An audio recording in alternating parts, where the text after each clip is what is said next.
Hey doc, I think I've got an ear infection. Antibiotics are a wonderful medicine when dealing with bacterial infections, but unfortunately they're sometimes misused. My car is making this funny sound. Chooka chooka chooka chooka chooka chooka.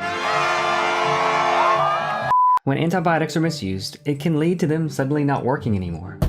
And if you ask folks like Richard Dawkins and Bill Nye the Science Guy, the answer is that this is incontrovertible proof of evolution right before our very eyes.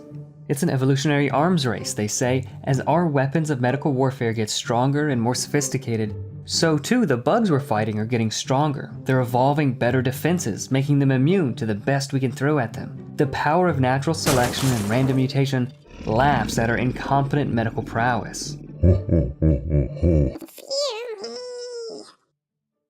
Bacterial evolution and antibiotic resistance is one of the all-time greatest hits regarding evidence for evolution. And it's true that antibiotics do sometimes stop working. And antibiotic resistance is a form of evolution, narrowly speaking. But is this a demonstration of the creative power of Darwinian evolution, or is there something else going on? Let's take a look more closely.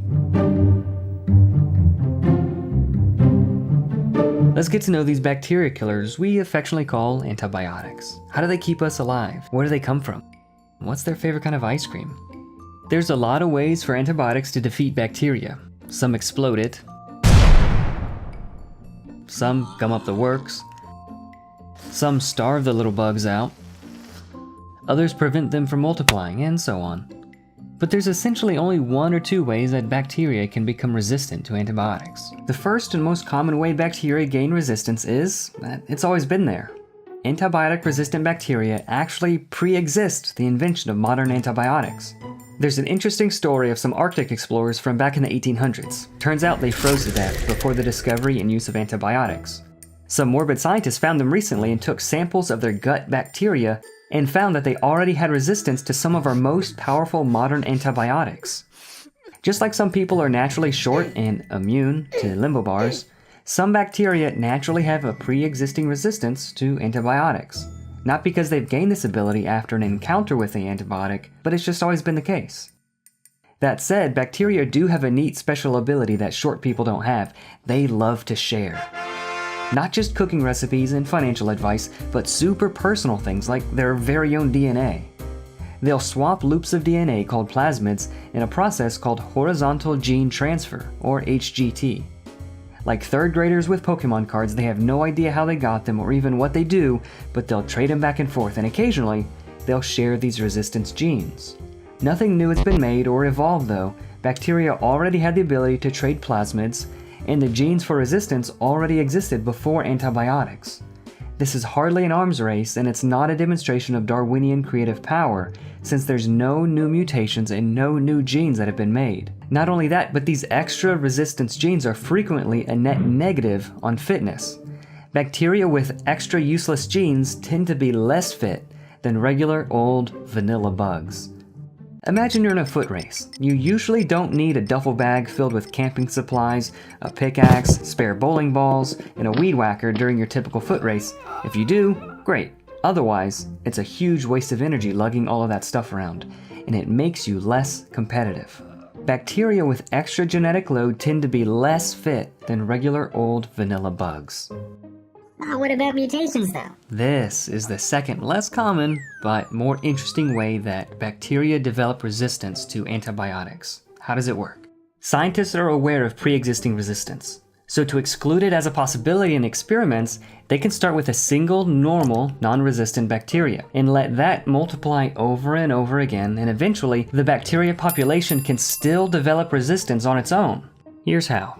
When copying their DNA, organisms are pretty accurate and mutations are relatively rare, but given enough time, errors do sneak in, like typos or autocorrect when you're texting someone. Sometimes they're no big deal and you can get along in spite of them. But sometimes these mutations really do something and can confer resistance or even immunity to antibiotics. Amazing, that must demonstrate the mighty power of evolution. Well, hold your horses. It's sort of like someone who has no arms saying that they're immune to handcuffs. No legs? You're immune to toenail fungus. No teeth? Congratulations, you're immune to cavities. Think of how much you'll save on toothpaste and floss expenses. Deaf and blind? You're immune to getting annoying songs stuck in your head. Wow. This poor soul might technically be immune to those things in a perverse way, but it comes at a cost. He's hardly a more fit organism, and these mutated bacteria are just hobbled, busted up versions of the original. Darwinian evolution can't get very far by breaking things. Eventually, it'll run out of things to break. And in reality, when antibiotics are removed from the environment, these superbugs just sort of die out, because without the help of the antibiotics keeping the stronger, normal bacteria at bay, they can't compete and they die out. Those are the two ways that bacteria can resist antibiotics. Okay, forget about antibiotics. Let's look at the experiment that Darwinists always point to show evolution right before our very eyes. The granddaddy of bacterial lab work, Richard Lenski's long-term evolution experiment. In this famous experiment, Lenski has simulated in the lab, over the course of a few decades, more than 1 million years of evolution with bacteria. Since humans and other large organisms can take years or even decades to reproduce, it's difficult to see any change between generations happening in our lifetimes. But smaller microorganisms like the bacteria E. coli can reproduce in just minutes, letting us observe tens of thousands of generations and the changes that go along with that in real time. This is what Lenski has done for the past quarter of a century or so. Just let a bunch of E. coli bacteria reproduce and watched what happened. Pretty soon after the experiment began, he noticed that they started to grow much faster than normal. Then, a while later, Lenski's E. coli suddenly gained a new ability to eat something new called citrate. This was an earth-shattering find in the world of evolutionary biology. Scientists were swooning in the streets. To hear them tell the story, this was a huge new evolutionary leap, proving beyond a shadow of a doubt the power of random mutation and natural selection. But would you believe it if I told you there was a problem with this explanation as evidence for the creative power of evolution? No? Good, because that would be untrue. There are at least 3 problems with this explanation. What exactly happened to cause the E. coli to grow so much faster? Well, they broke their flagella. What is that and why would it make them grow faster? The flagella is a little outboard motor of the bacteria. It helps them move around and do their thing. But Lenski's bugs were in flasks that were swished around constantly, allowing them to get nutrients without ever having to move. They were spoon-fed lazy bums. This usually vital part was not currently needed, so it was a waste of energy, and they got rid of it. It's like selling the wheels off your car when you're at a stoplight. You'll save a lot of gas that way, sure, but you haven't really made a better car, and it'll sort of be a problem the next time you need to go anywhere. Well, what about the citrate thing? It's gotta be obviously true that being able to eat a brand new substance is a good thing for these little fellas. Like if we could eat dirt or something. Imagine the possibilities. Well, to make a long story short, all of the complex genetic pathways and proteins needed to transport and metabolize citrate were there all along. Not only that, but E. coli also already had a sophisticated mechanism to turn this ability on and off depending on its environment, so that they could prioritize their optimum food source, glucose, and not waste energy. All that happened was that the sophisticated control mechanism, the switch, broke. This bacteria lost the ability to turn off an ability that they already had. Now it was stuck always on, wasting energy to try and transport and metabolize citrate even when it wasn't necessary. It's sort of like this alarm clock. It has the ability to make this lovely noise. It's a nice ability, but it can be turned on and off.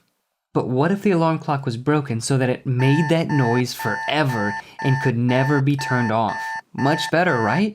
Right? How can this not be a win?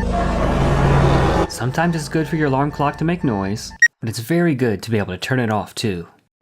E. coli could already do a thing, and they were broken so that they did that thing constantly, whether they needed it or not.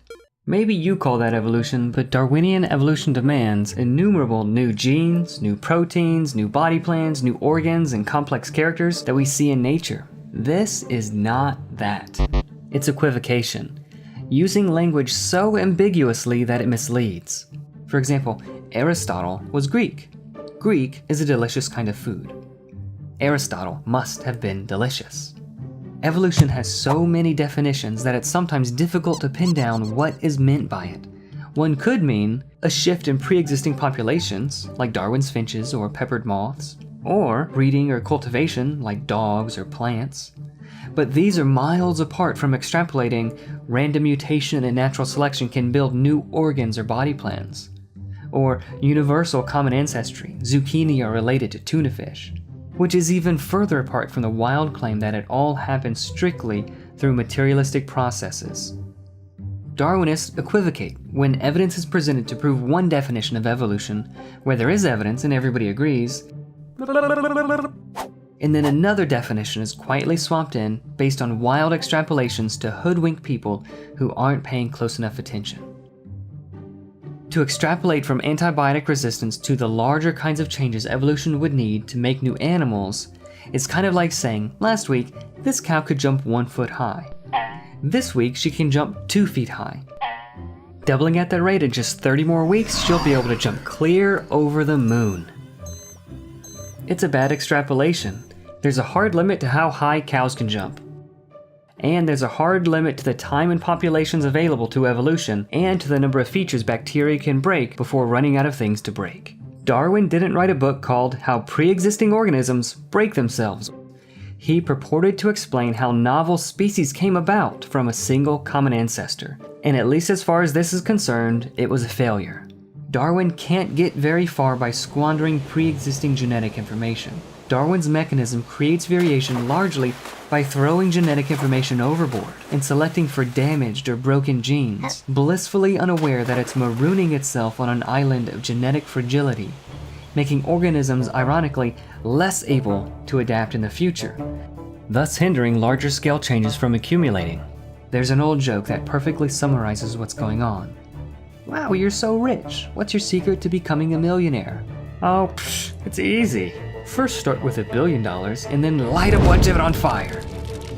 Bacterial evolution is lauded as a premier example of Darwinism in action, as Dawkins puts it, before our very eyes. And actually, it is. It doesn't demonstrate Darwinism's creative power though. Instead, it's a perfect demonstration of Darwinism's impotence.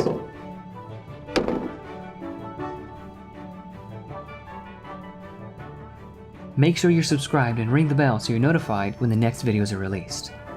Thanks for watching.